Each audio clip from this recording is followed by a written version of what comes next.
যে ভগবান অনেক সময় আমাদের প্রশ্ন থাকে যে আমরা যে ভোগ সামগ্রী রান্না করি ভগবান কি খায়? অনেকে বলে মূর্তি পূজা করছে, মূর্তিকে দিচ্ছে। তো ভগবান অবশ্যই গ্রহণ করে। তার একটা সাপোর্ট একটা উদাহরণ, ভগবানকে যদি কেউ প্রীতি সহ, অনেকে ভগবানকে দেয় কিন্তু প্রীতিটা যদি না থাকে ভগবান সেটা গ্রহণ করে না। প্রীতি মানে কি? মানে মাতাজি বলছেন ভক্তি, ভক্তি বা ভালোবাসা। যেমন একটা নিজের সন্তান, যে আমার সন্তান খাবে, সেটা ঝাল হয়েছে কিনা, যাতে কম ঝাল হয়, কম লবণ হয়, কম, সেই রকম ভাবে তার জন্য উপায় খাদ্য প্রস্তুত করা হয়।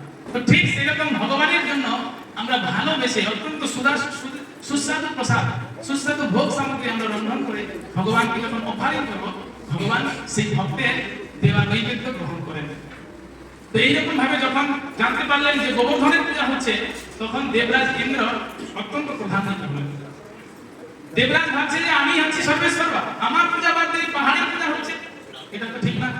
তখন দেবরাজ ইন্দ্র তার অহংকারের দ্বারা পর্যবসিত হয়ে, অহংকারের দ্বারা আবিষ্ট হয়ে তিনি চিন্তা করলেন আজ থেকে সমস্ত বৃন্দাবনবাসী 84 কোষ যে বৃন্দাবন, সমস্ত ধামকে বন্যায় ভাসিয়ে দেবে।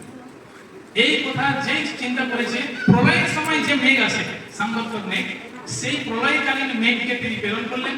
তো সেখানে এত প্রচুর বৃষ্টি, তো সমস্ত ব্রজবাসীরা চিন্তা করছে কেন আমরা গোবর্ধনের পূজা করলাম, ইন্দ্রদেব প্রধান্বিত হয়েছে।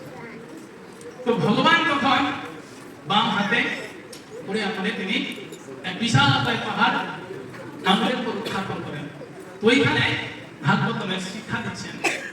দেখুন, যখন কোনো ব্যক্তি ভগবানকে ভক্তি সহকারে উপাসনা করেন, ভগবান তার দাস হয়ে যায়। মন্দির শুনুন, ভগবান এমন একজন ব্যক্তিত্ব, কাউকে তিনি ভক্তি দেন না। মন্দির শুনুন, আবার বলছি, ভগবান সহজে কাউকে ভক্তি দান করেন না।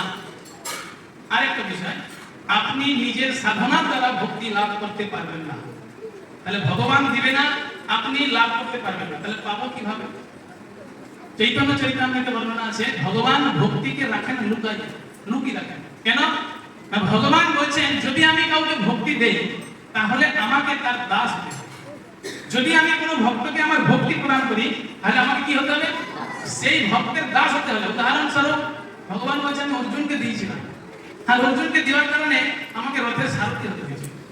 আর অর্জুন দমে লাঠি মারছে। যখন রথের সারথি মানে যিনি রথের সারথি থাকে তিনি নিচে বসেন, আর যিনি রথে বসেন তিনি উপরে বসেন।